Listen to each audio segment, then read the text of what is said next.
That's lovely. Thank you, Rafi. I love that. We got our YouTube up and running now. Um, and it just we're here for the study of the supplemental pamphlets from A Course in Miracles, and we do this every Thursday night. Now we are on the um, why are we doing that? We're in the Song of Prayer, and Mickey has her hand up. Go ahead, Mickey. I I don't want to take us off topic. I was going to ask Rafi about what he was just talking about, but we can. No, there's nothing off topic here. Okay. Yeah, I was just curious, Rafi. Give me a sample of some of the stuff that you would say to yourself Okay. to release that fear of separation. Oh, yeah, I'd be glad to. The first thing I do, I knew the fear was there because my body got cold. So I welcome the fear. Yes, fear. Yes, fear. Yes, fear. I love you, fear. I love you, fear. And now, and I'm letting you go and I'm letting it go. Could I let this go? Yes. What is the want here? The want is wanting safety and security and survival. Okay. Could I let go of wanting security? Yes. Could I let go of wanting security? And as soon as you ask the question and answer it, the process completes itself. That's that Mhm. divine guidance that's with us all the time. Um, and then I said, okay, what's the ego motivation behind all of this? The ego motivation was this fear of separation, and it hit me. You're separate. You're not gonna. Your wife passed away over a year ago. There's never going to be anybody else in your life, and you don't want anybody else in your life because nobody could replace her anyway. And so you're going to be alone, and you're 85, and you're going to die soon, and you're going to die alone, and you're separate, and you're separate. And I just go, okay, good. What is that? That's more wanting safety and security. Could I let that go? Yes. Would I let that go? Yes. Would I rather have safety and security or want it? Well, have it because want is lack. So could you let go of the wanting safety and security so you can have safety and security? Yes. And I just kept letting it go and letting it go till I got to the point where I could feel safe and secure. Okay, now is it do I have safety? Yes. Okay, could I let that expand and expand exponentially? Yes. Let go now. I'll let go of whatever I'm feeling to see if it gets even better. Yes. Can I let go of whatever I'm feeling to see if it gets even better? Yes. Can I let go of whatever I'm feeling to see if it gets even better? Yes. Okay, now what am I experiencing? Now what I'm feeling. Well, what am I experiencing? The quiet. Well, the quiet is that which is now transcended the mind. And you're in that space that is what our true beingness is God, self realization, consciousness, whatever, however you designate it. And then some more of it came up. So, and I just kept at it, kept at it, kept at it. The process is deceptively simple and incredibly effective. And I once again proved it to myself between 1:45 and 10 after 2 this afternoon, my time. I mean, it was just incredible. And then I have to have my releasing partner call right after that and get, that session about being all loving. Well, that turned everything around completely because as much as because of ego duality and that victim mentality, whatever you want is an equal, if not stronger, don't want the attachment and the aversion. And so you're playing A, I lose, B, I lose. I want, which means I lack, I don't have, suffering. I don't want it. I don't want it. I don't want it. You're still in lack, suffering. A, I lose, B, I lose. Hello, ego. That's how it operates. And so we were able to get a hold of that stuff and let go of all of the attachments and the aversions to being all loving. And the aversions were fascinating. What comes up, what pops up out of your subconscious mind. Because that's been sitting in there all that time. Are you serious? Holy mackerel, I can't believe it. But there it is. And it says sometimes the ugliest things pop out of your subconscious that you weren't, but this is a way of looking at them and going, okay, letting that go now. What's the underlying want? Bring up the underlying want and let that go until it's all gone. And to have somebody to work with you is even better because you can't do something for yourself without doing something for somebody else, and vice versa. You can't do something for somebody else without doing yourself because we are all one. So I hope that is that clarifying that Oh clear up? yeah, yeah. It sounds also like her releasing issue was very similar in Oh that yeah, that she was going to be she alone, right? it's the same thing that she was Right. going to be alone and that fear of separation. So it's amazing that she wound up calling you with a mirror of what was Right. going Well, on. there are no accidents. Yeah. If it wasn't supposed to have happened then right at that moment, it wouldn't have. Yeah, Awesome. that's Thank you so much. Oh, you're quite welcome. thank you Anytime. guys for that completely. And the thing that I noticed, Rafi, is that you don't just stop when you think, okay, I've got it done now. Let's just go. You really look, is there more? Oh Is yeah. there because I think it's so easy to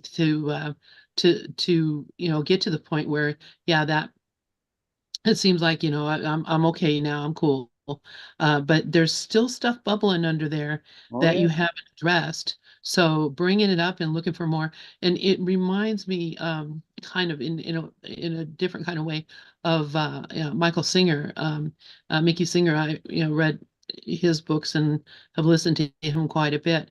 And one of the things that he that really impressed me and really kind of shifted the way I work now is that he would he would meditate and until he got to a certain level and just be at that level and then just say I can go deeper and Hmm. just go deeper and go deeper and that's the thing I think that I mostly missed through my life because I'm like I want to get in and out, get it over, that's it, done, okay, no more. Leslie, Let's fix this now. Leslie used to say, "Don't release to get high to release. The Yeah. higher you get, the deeper you can go. The more crap you can let go of." Yeah, that's beautiful. Yeah. So thank you for that, you guys. That's really good. Anybody else have anything they'd like to share before we start looking at our Song of Prayer pamphlet? Kind of looking around for Rico. So, but he may be along or he may not.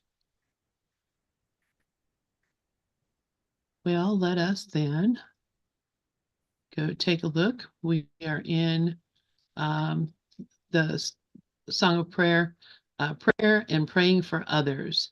And so we got to paragraph 3 last week. The first couple of paragraphs we were talking about the different forms of prayer, the early forms of prayer that are just all about, give me what I want. But then you start getting into praying for others, and that's what we're talking about here. And we had this really paragraph 2 was so very interesting. And if we could reread it if anybody wants to, or we could reread the whole thing if we want to, but excuse me. And just remembering that prayer is always for myself, no matter what. Even if it seems like I'm praying for others, I'm really praying for myself. And that is in a good way, like Joel Goldsmith talks about, that when we see something that needs to be addressed or we want to work with something, um, that we don't look at it as someone else has a problem, but we look at it as our own problem that has to do with our own connection to our source. And so that the whole idea of actual praying is connecting with our source. So uh, releasing our guilt from our brothers, noticing that it's not them that's hurting me. Mickey, I see you have your hand up. Go ahead, hon. You're muted. I was just going to say that that's a lot like what Rafi was talking about when you're releasing with somebody, it's not just for them, it's for you also. And that's what this says about prayer. If you're praying for somebody else, it's kind of like when when you talk about, people who do things like the Christ blessing and stuff like that, or even darshan in the Hindu tradition, whatever you bless, you're blessing yourself as well. Yeah. So, Yeah. but it's fun that Rafi was just talking about something like that. Yeah, But it is. Always fun, huh? No coincidence. And yeah, I don't know if you know that I do the oneness blessing, um, which is basically that same thing, the darshan, and so it's it is you're really doing it for yourself, no matter who you're blessing or what you're blessing. So, and often I bless myself.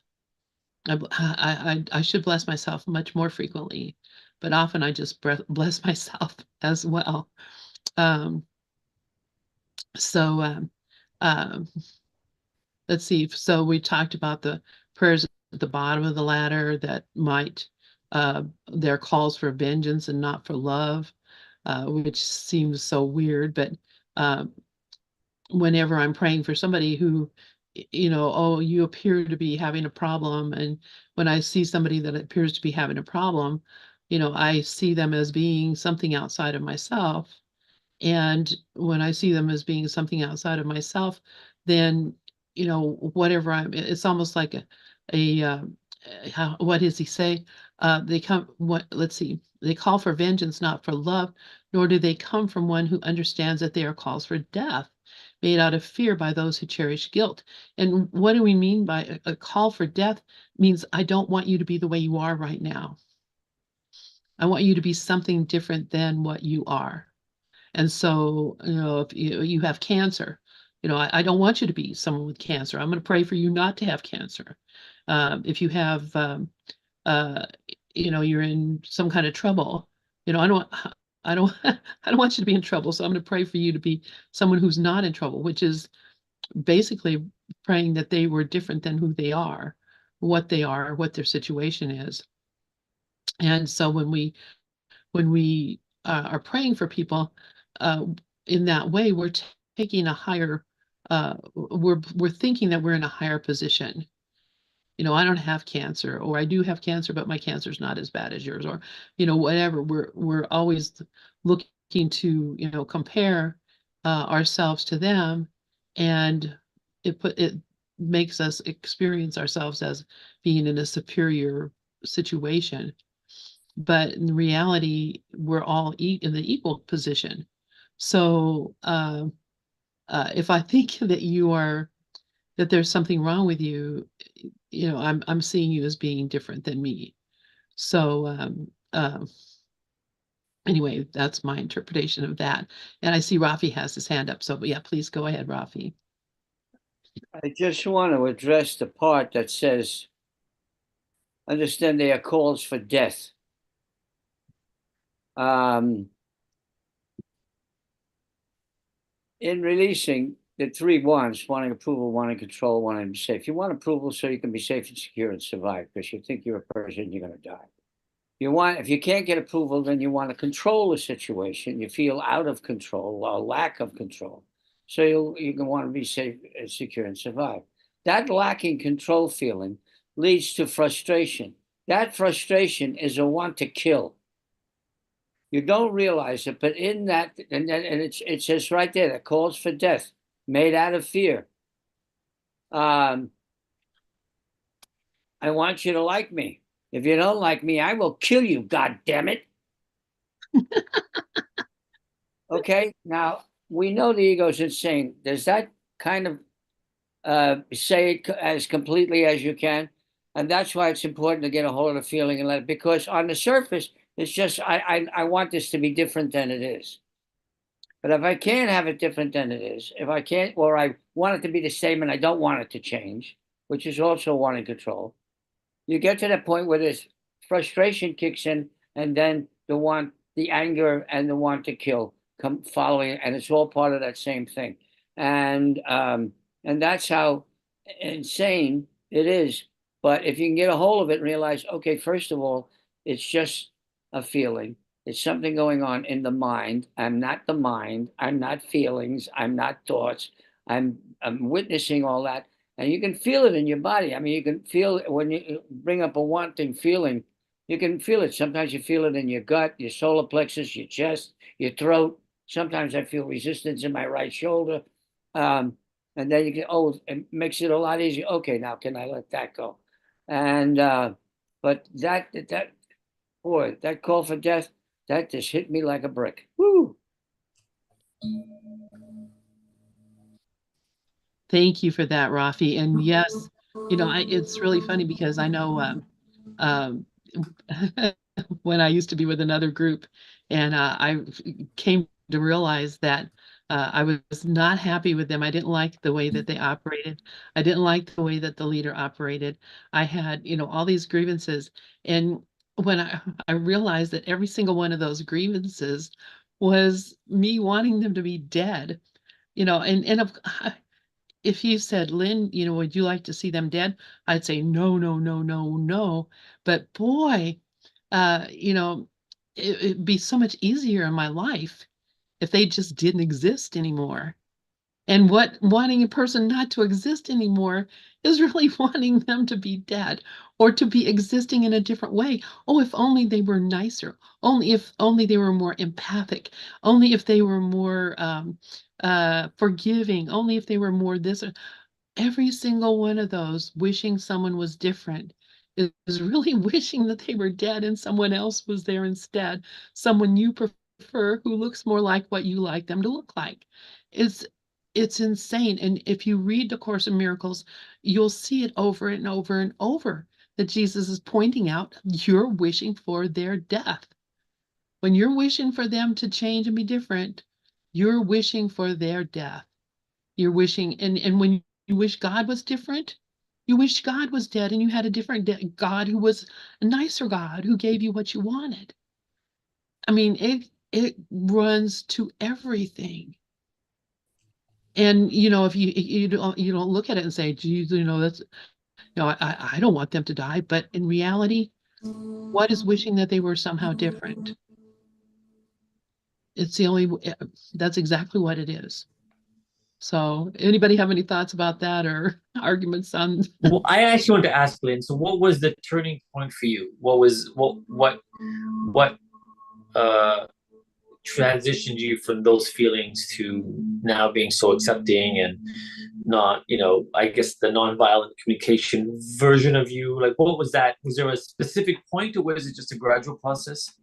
Well, yeah, there was a specific point, and it was with that group, and it was with that leader, and the whole time, me wishing that they were different, and what I came to see. First off, I thought that they were judging me. I thought that they were looking at me as being less than them. That was the reason I was looking at them as being less. And when I realized that I was doing the same thing to them, and it came from just deep questioning me. Why? Everybody loves this person. They're really a good person. They've done really wonderful things for me. They've been so very helpful. And yet, I just have this resentment and this anger toward them and what is going on. And I realized, yeah, I was judging them, thinking they were judging me. I was wishing they were different, thinking they wished I was different. And lo and behold, I was wishing for their death, as I thought they were wishing for my death. And I don't even care if they wanted me to change or not. I mean, of course they did, because obviously the things I was doing was hurting them, or making them uncomfortable. And the things that they were doing was making me uncomfortable. And I realized that it was a choice on my part. I was the one who was it was me the whole time, about every part of it. And so I just realized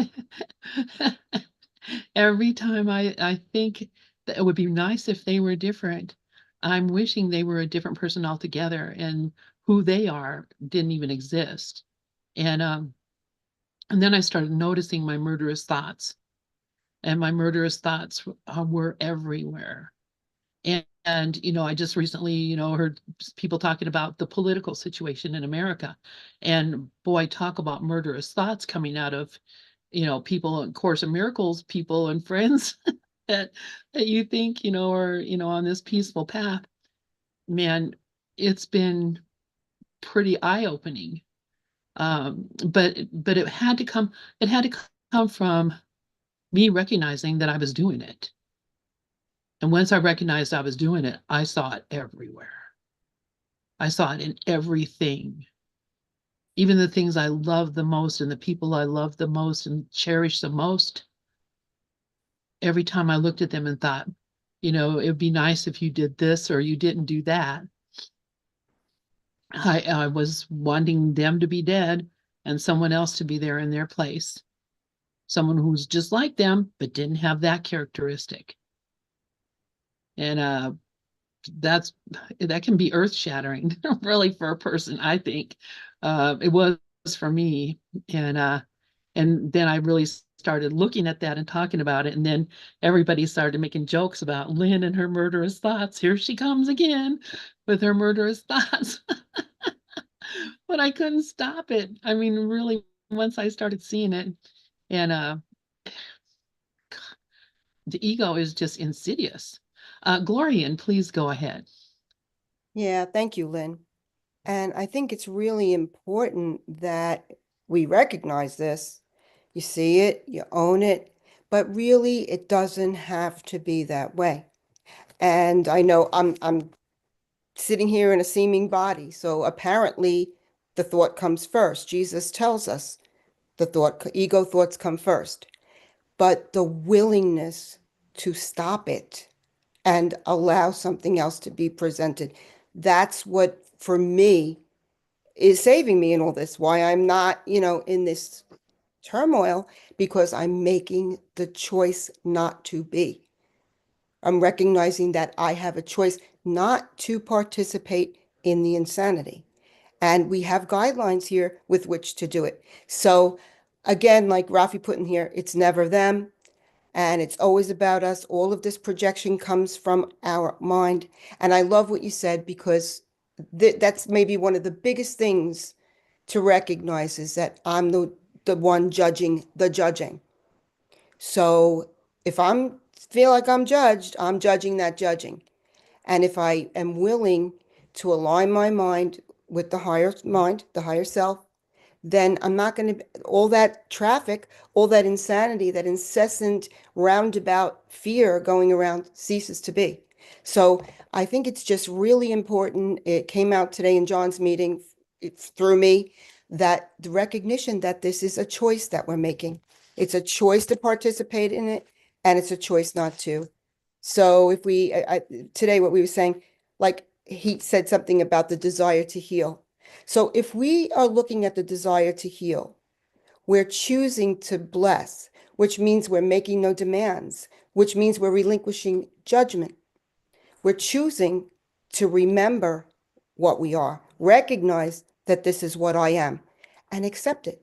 When that acceptance, there's trust. When we move into trust, into the reality of I am, then we're teaching only love, because we know that's what we are. And yes, we're going to fall into temptation, but from the very beginning of this season, this political season, I said we had the means here by which to do it. So either we're going to do it or we're not going to do it. But it can be done, and we can be peaceful. Thanks.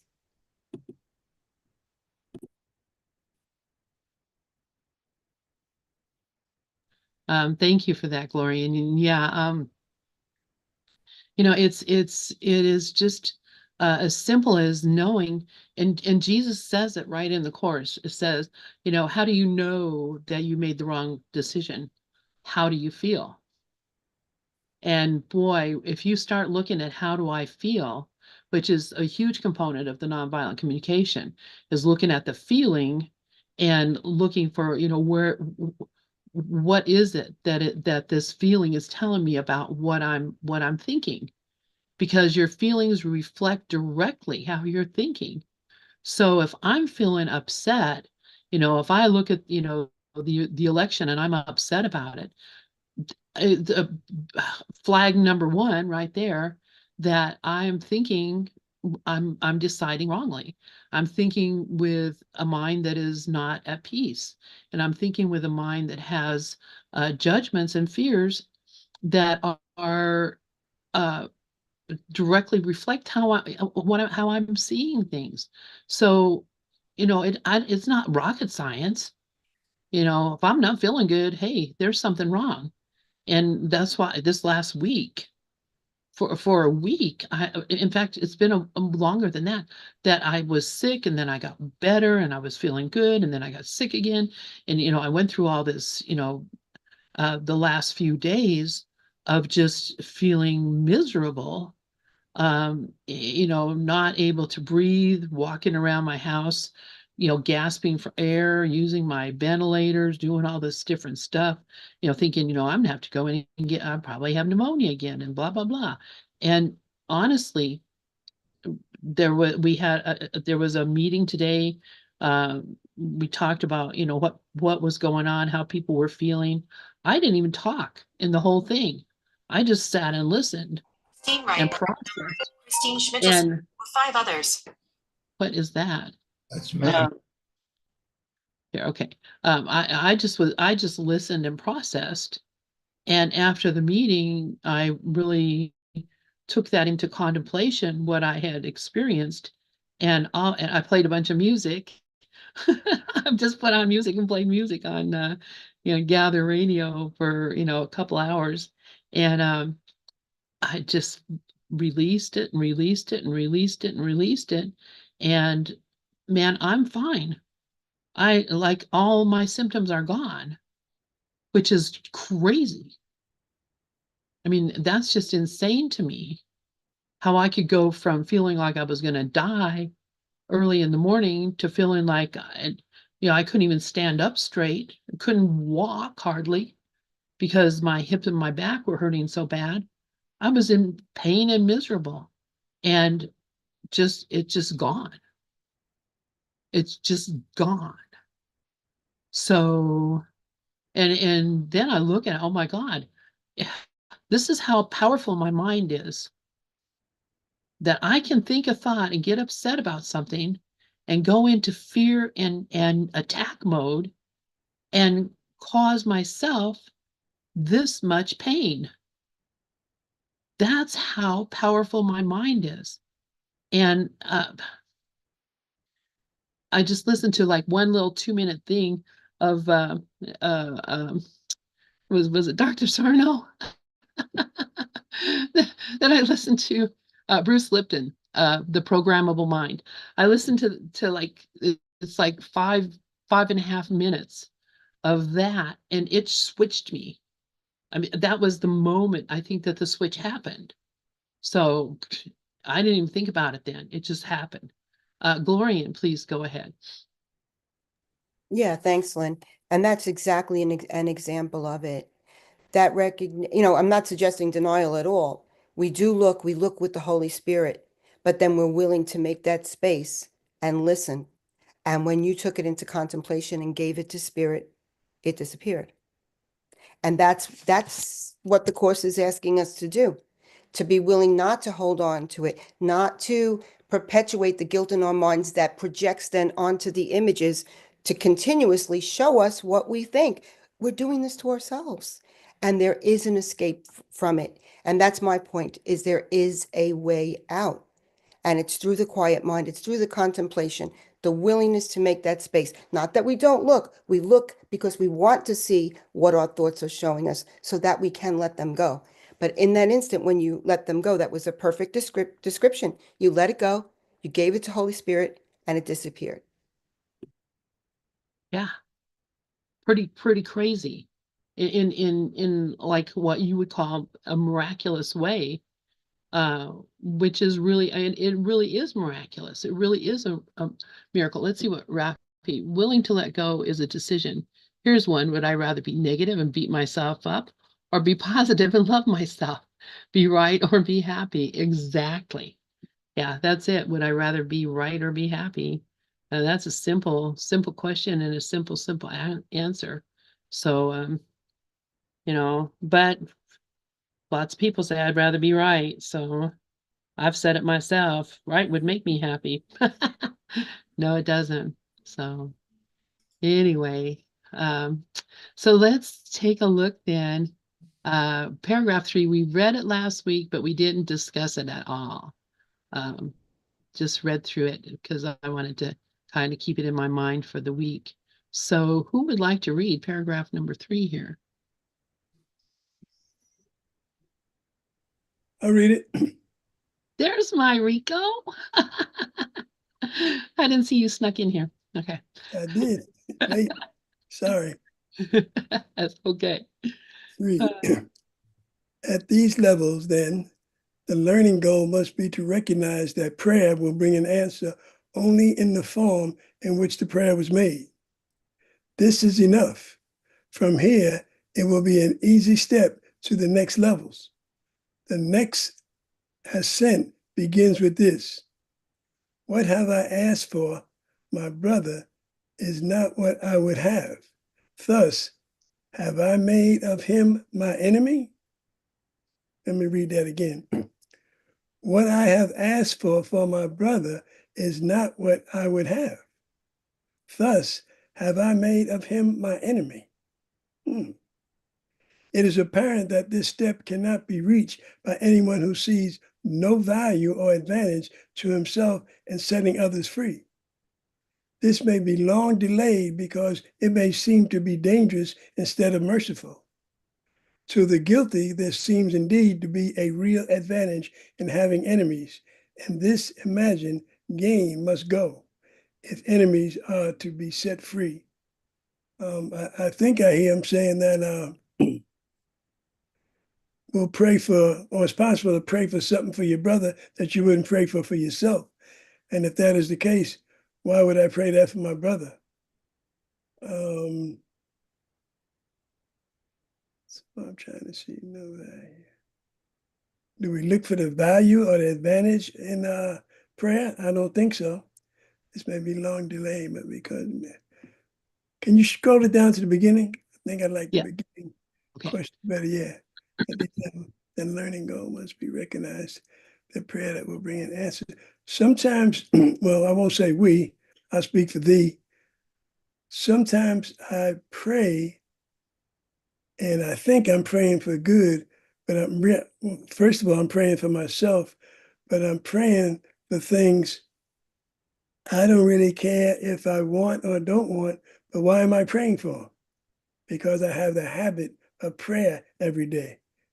But recently, which is only the last couple of months, I've learned another prayer and stopped praying for things for everyone, basically fruits of the Spirit. And one by one, hopefully they'll come.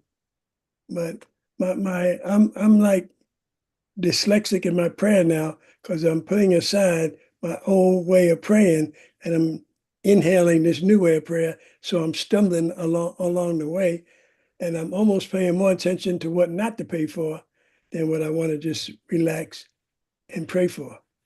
So it's new to me, as I shared with you before, praying just about the spiritual world and leaving external world alone. And like I say, I stumble with that. But according to this step 3, at the level of prayers, I'm praying only in a form in which the prayer was made. So is that saying that I'm praying for a certain prayer that I'm used to praying, but it's not really what I want to pray for? I'm just praying the prayer, and I'm not praying for my heart or for my spirit? I'm not sure, but I put that question out there. Thank you for letting me read.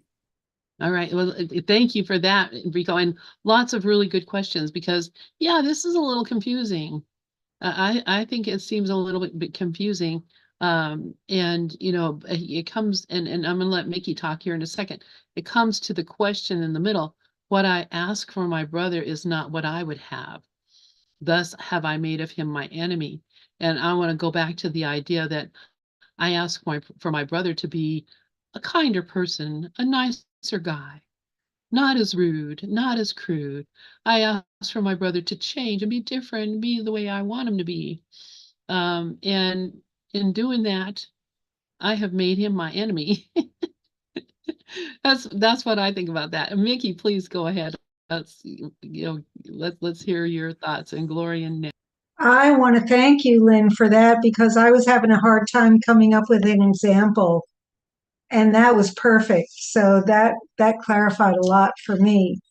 Also, even if we think we are being incredibly beneficent, for lack of another more common word that is not coming to my mind right now.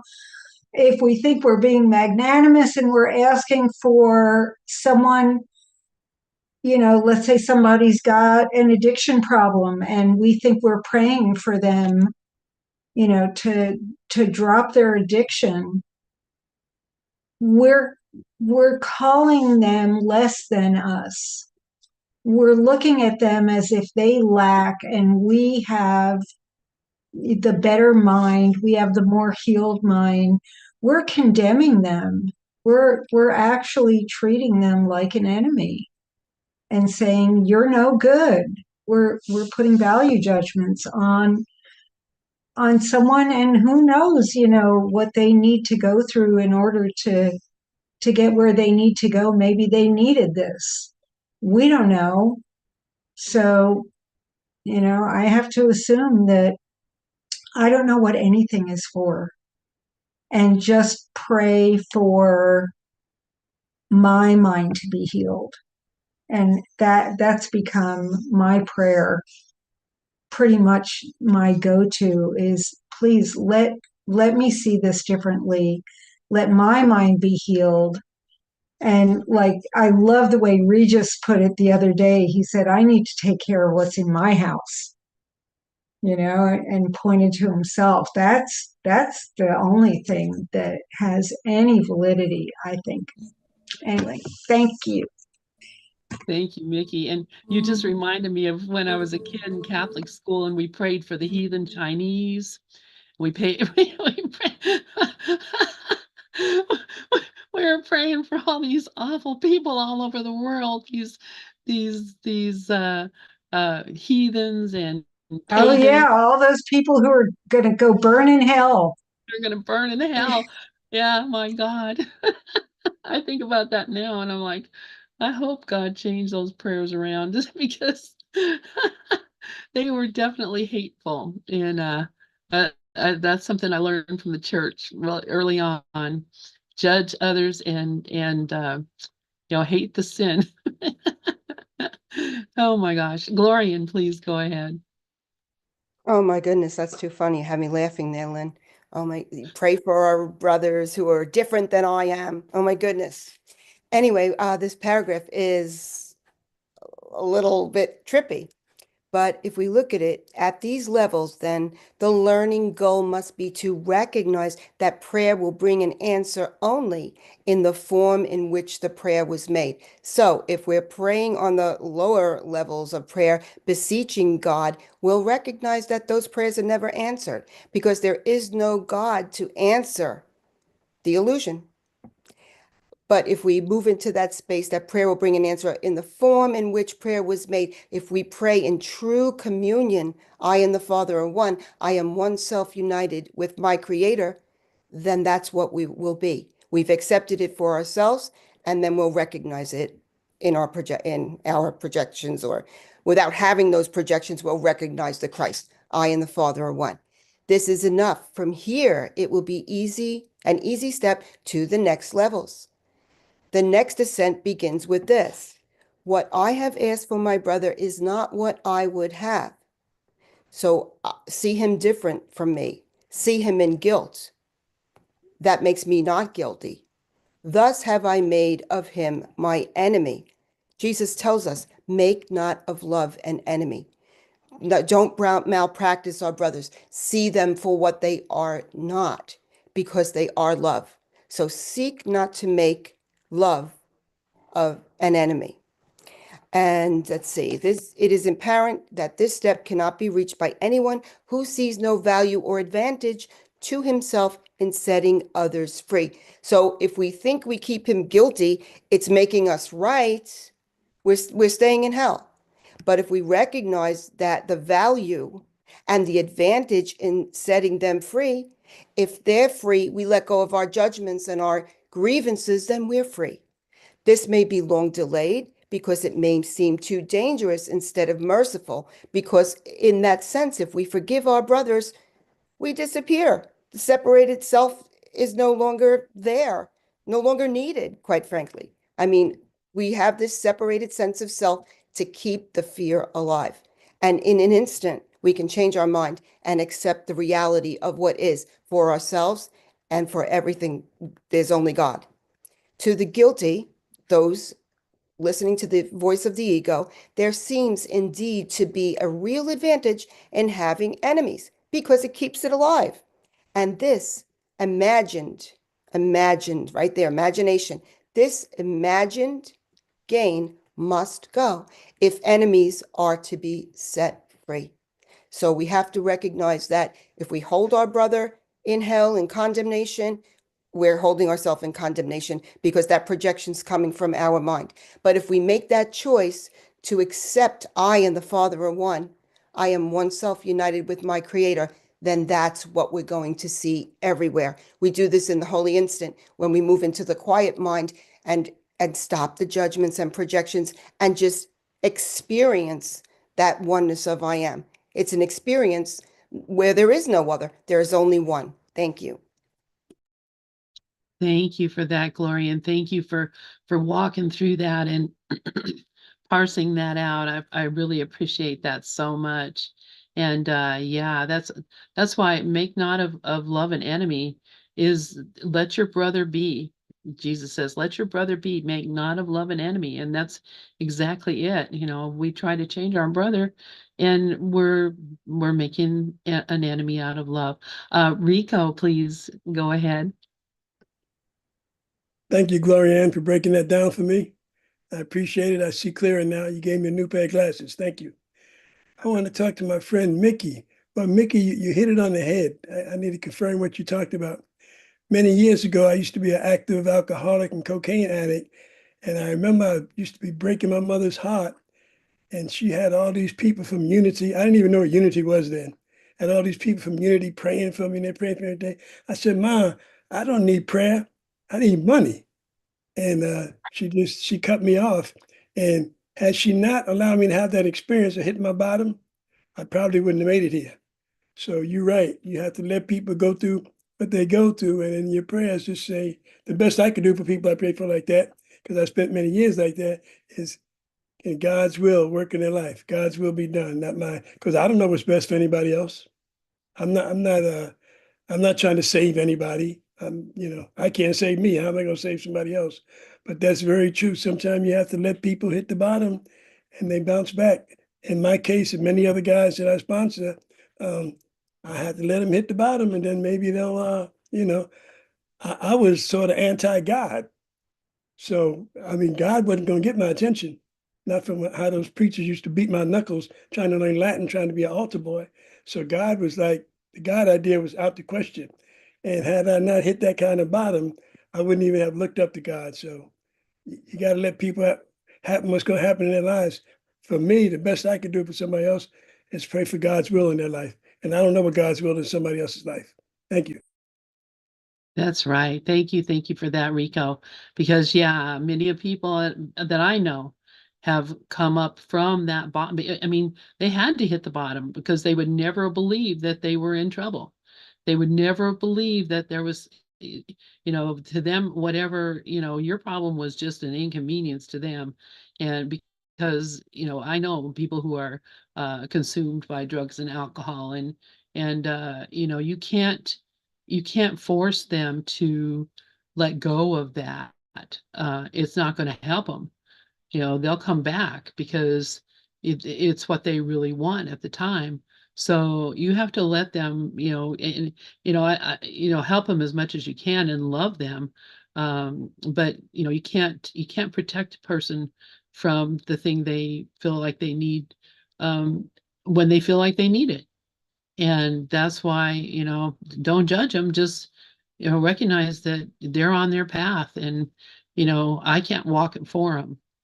Vishnu had his hand up. Go ahead, Vishnu. Actually, yeah, then you said exactly what I was gonna say. I think I would just add that it takes, for me, it takes a lot of takes a lot of wisdom to know that point where you just need to be like, okay, you know what, I'm not here to change this person, and thy will be done. And that they need to hit that spot, because depending on your personality type or whatever you want to help, you want to do what you can, you want to, like the course teaches us, to love our brother, blah blah blah. But it's a fine line, for me, to know where is that point where you just gotta, like, what, you can't be supporting that problem, making it better, you're making it worse for that person. So just to add to what you were saying. Thanks. Yeah, thank you, Vishnu. And yeah, and like, who are we to judge any of it? I don't know what anybody's path is or plan is. So, all I can do is just love them and not judge them, not judge them at all. Why? What am I doing? I spend the whole day eating sugar and, drinking, like, juice, or whatever. If someone said to me, Lynn, you got to give up that sugar because this is, bad for you and whatever, I'd be like, screw you. I'm going to eat what I want to eat. I'm going to do what I want to do. But, that's, and when I end up getting diabetes, I'll be like, oh, okay, geez, I shouldn't have done that. But no, I don't do that. I'm very careful actually about that, because I do have diabetic people in my family, very close relatives. So Glorian, please go ahead. Yeah, thanks for that, Lynn. And the not knowing is just so liberating. It's so liberating that we don't feel the burden of having to do something. And what, like Rico and Vishnu was saying, we can't fix anything. We cannot fix anything outside of ourselves.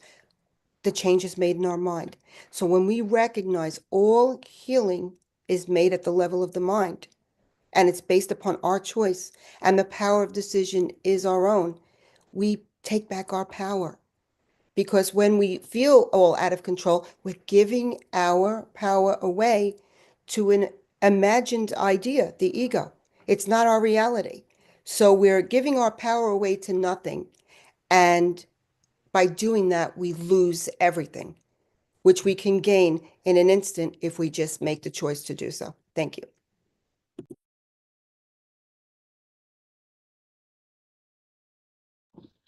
Thank you so much, Glorian. And yeah, that's it.